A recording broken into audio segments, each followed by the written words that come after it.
যত কৃষ্ণ ভক্ত ভক্তাগণ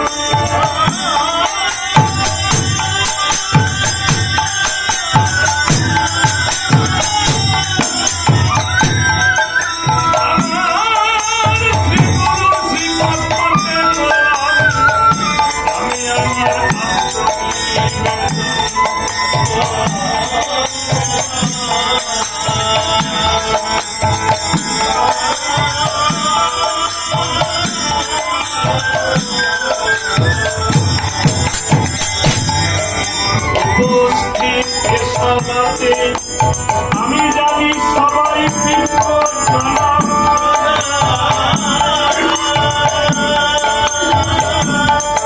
ঠাকুরার শ্রীমৎ এই হাত ভগবান করিল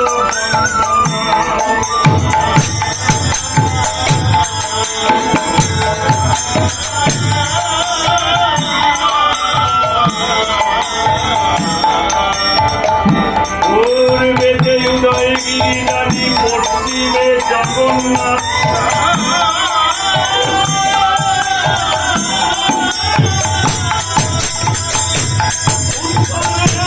হিমালয় পর্বত জানি দক্ষিণে বঙ্গোপসাগর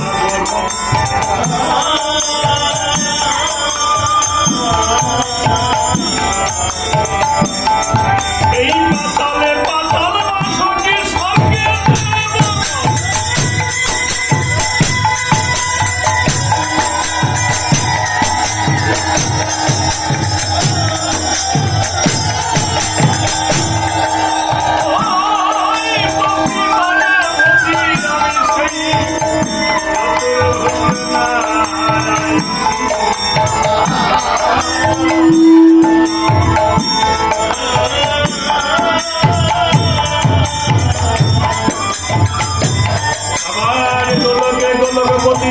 সৃষ্টিকর্তা তিনি সাকারে হইল ব্রহ্মচারী জগতে সেই রূপে তিনি কি ভুজা মুরারি ধারী জগতে সুন্দর গঠন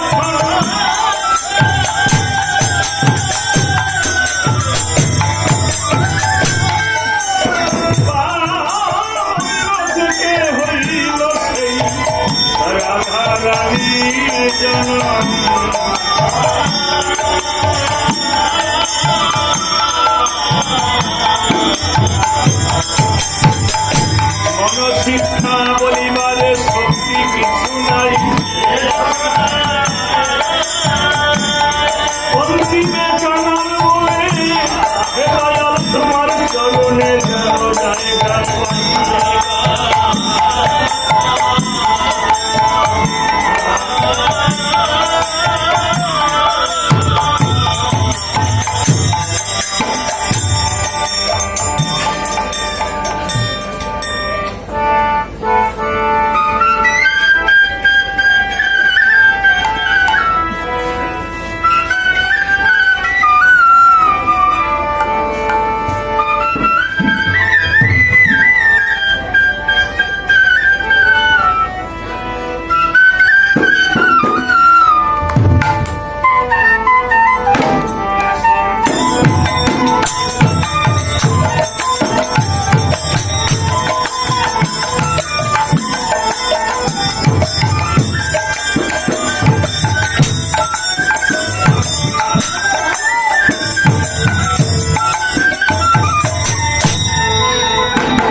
হরে কৃষ্ণ। উপস্থিত অত্যকার মহতি সমাজ, ভক্ত ভক্তা সবার শ্রীপাদ পদ্মে আমি জানাচ্ছি শতকোটি প্রণাম। এই সপ্তাহ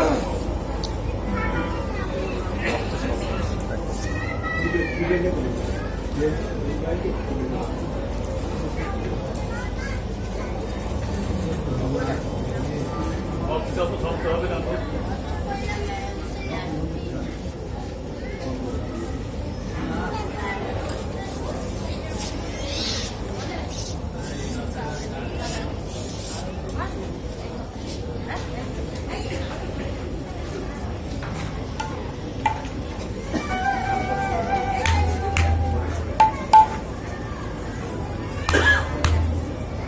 হরে কৃষ্ণ। জাগতিক জগতে আমরা জানি যেখানে হয় নাম গুণাগুণ কীর্তন, ভক্ত ভক্তার পায় আগমন, আর ছুটে এসে আমার প্রাণ গোবিন্দের রস সুধা করে থাকে।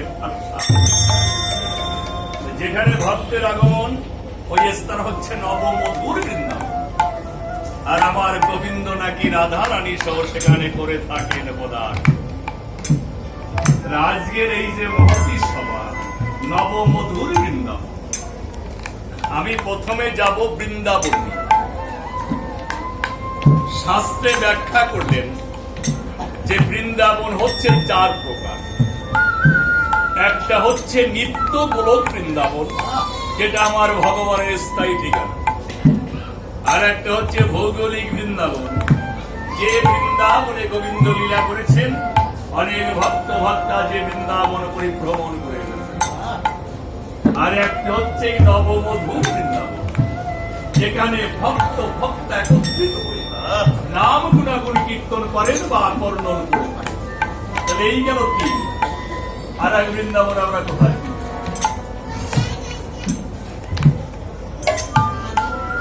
সৃষ্টির প্রারম্ভে নৈমিষ অরণ্যে, ঠিক আপনাদের মতো এমনি ভাবে ঋষি ভক্তগণ বলেছিল। এদের আলোচ্য বিষয় ছিল যে আজকে আমাদের নির্ধারণ করতে হবে জগতে বড় কে।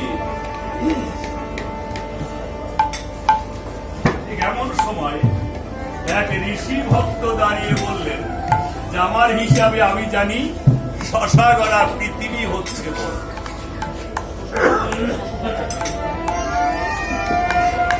অন্য ভক্ত দাঁড়িয়ে বলছে পৃথিবীকে বড় বললি কেন? যে কেন? যে পৃথিবী যদি বড় হবে তাহলে এবার সিদ্ধান্ত দিতে হবে এই পৃথিবীটা কিসের পরে ভাবে। অন্য এক ঋষি ভক্ত দাঁড়িয়ে বলছে ভারত সাগরের পরে। সাগরের পরে যদি পৃথিবী ভাসে তাহলে পৃথিবীর চেয়ে সাগর বড়। আর এক ভক্ত দেখে বলছে না রে, তাও তো মেনে নেওয়া যাবে। কেন? যে সাগর যদি বড় হবে তাহলে এবার সিদ্ধান্ত দিতে হবে যে সপ্ত সাগরের জল এটা পান করেছিল কি? অন্য ভক্ত ডেকে বলছে পান করেছিল অগস্ত্য ঋষি। তাই যদি হয় তাহলে পৃথিবী সাগর, এর চেয়ে বড় হচ্ছে সেই অগস্ত্য ঋষি। অন্য ঋষি ডেকে বলছে না, তাও মানা যাবে না। কেন? অগস্ত্য ঋষি যদি বড় হবে তাহলে সে তো সর্পে সর্প। আমরা কেন দেখি যে সকাল সাথে নয়ন উদে এই জগতে সে কার ধ্যান করে? অন্য ঋষি ডেকে বলছে ধ্যান করে তো ভগবান।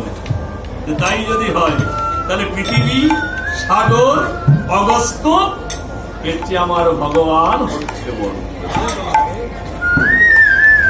অন্য আর এক ঋষি ডেকে বলছে না, কেউ মানব না। কেন? যে ভগবান যদি বড় হবে তাহলে এবারে সিদ্ধান্ত দিতে হবে এই ভগবান বাস কোথায়। এইবার সব ঋষি ভক্তগণ একত্রিত হয়ে সবাই মিলে সিদ্ধান্ত দিলেন যে এই জগতে ভগবানের বাস একমাত্র ভক্তের।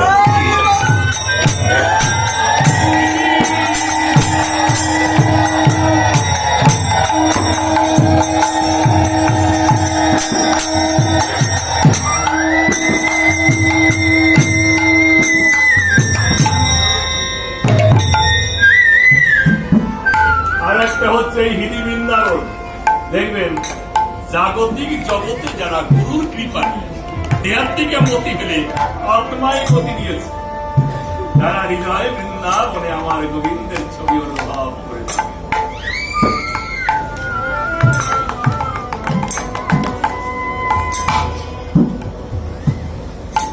তোমার বক্সের কি অবস্থা?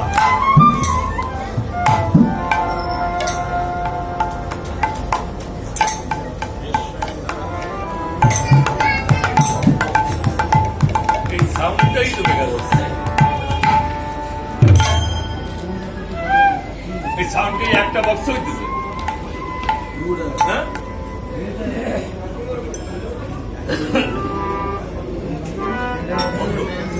এই কথা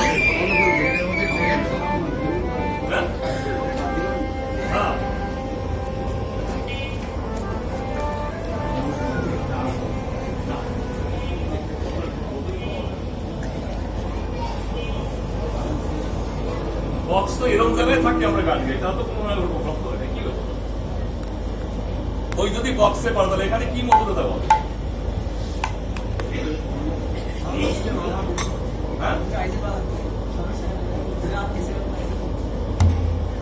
সাউন্ড সিস্টেমটা কই বন্ধ করতে হবে। বন্ধ করে দিলেন, সেই আলোচনায় আমরা সবাই ভক্ত করার বন্ধ করে দেবো। হ্যাঁ, মনে করেছেন যে এমনি সম্মান করি তাই তো যাবে উনি তো এই ভালো হতে ভালো জ্ঞান আসবে। আস্তে কথা বলে একটা শব্দে কথার কোনো মধুরতা নাই। মায়েরা বোনেরা অনেকে আছেন, কোনো সমস্যা আছে বন্ধ করে দিলে এইটা ভালো শুনবেন মনে হয়। তাহলে সর্বোপরি চরণ ধরে আমি করবো মানা, বসার জায়গা ঠিক করতে হবে, এভাবে বসলে কিচ্ছু হবে না। দূরে দূরে বসলে হবে না। আর বিশেষ করে আপনারা কিছু আছেন, মায়েরা আছেন বাচ্চা কাচ্চা আগে শুয়ে রেখে পিছনে আপনারা বসেছেন, তাহলে কন কি করে সম্ভব? দেখুন, এই জগৎটা কিন্তু ভাবের জগৎ, আদান প্রদানের জগৎ, এটা জোরের জগৎ না। এই জন্য ভাগবত অঙ্গনে প্রসঙ্গ হচ্ছে, যদি বলেন যে আমি বাচ্চা কাচ্চা কোথায় রেখে আসবো, না রেখে আসা লাগবে না, ওদের একটু পিছনের দিক শুয়ে আপনার সামনে এগোন, আর এইখানে কিছুটা ভর্তি করেন, আপনার এদিকে বলুন। কাছাকাছি বসেছেন অসুবিধা নাই, আর একটু এগোন না, এইখানে কিছু লোক বসেন, কিছু ভক্ত বসেন এখানে। মায়ের আসেন না, ঠিক আছে।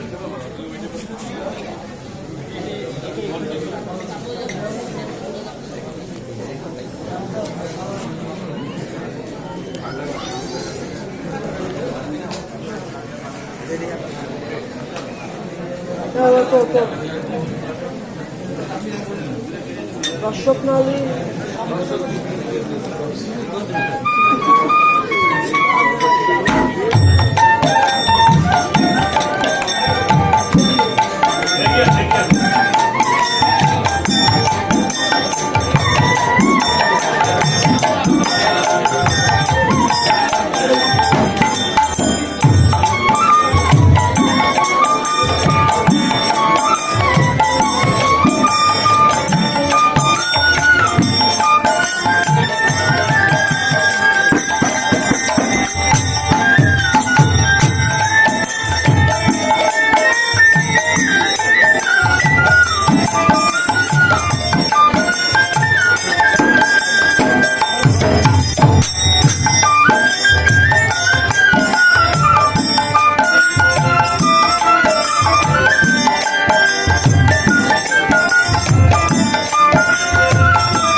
হরে কৃষ্ণ।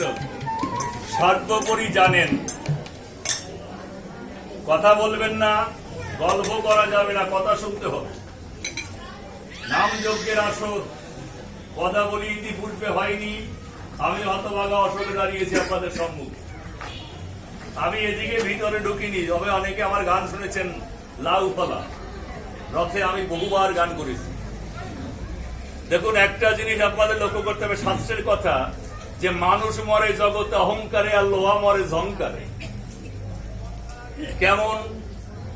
একখানা ইস্পাত ধরে আপনি যদি বাইরে ফেলে রাখেন, 1 মাস পরে এনে দেখবেন ওতে জং ধরে গেছে। এর আগে কিন্তু চুম্বকের সঙ্গে আকর্ষণ করলে ও কিন্তু ধরত, এখন ওতে যে মরিচা পড়েছে, এখন কিন্তু আর যতই আপনি চুম্বক ঘর্ষণ করেন, ও কিন্তু আর স্পর্শিত হবে না, ওর সঙ্গে আর কাছে যাবেন। তাহলে আপনাদের কি করতে হবে?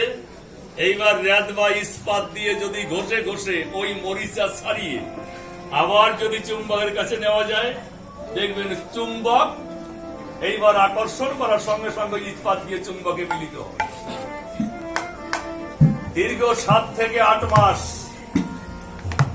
আমরাও তেমনি ভাবে বাইরে পড়েছিলাম, এই দেহে জং ধরে গেছে। একই ভাবে আজ 7 মাস গানবন্ধ চৈত্রের 2 তারিখে ভবনে দল নিয়ে এসেছি, আর সেই থেকে এখন পর্যন্ত দাঁড়ায়নি। তবে দেহে জং ধরে গেছে, এও মনে করেন একটা ইস্পাত জং ধরে গেছে, ভক্ত ভক্তা চুম্বক সম। আজ বহুদিন পরে দাঁড়িয়েছি, দীর্ঘ 7 মাস পরে দাঁড়ালাম, তা আমি মনে করব যে আমার ভিতরে যে জং ধরে আছে আজকে ভক্তের মতো এমনি চুম্বকের আকর্ষণে আমিও সেটা ধরে নিয়ে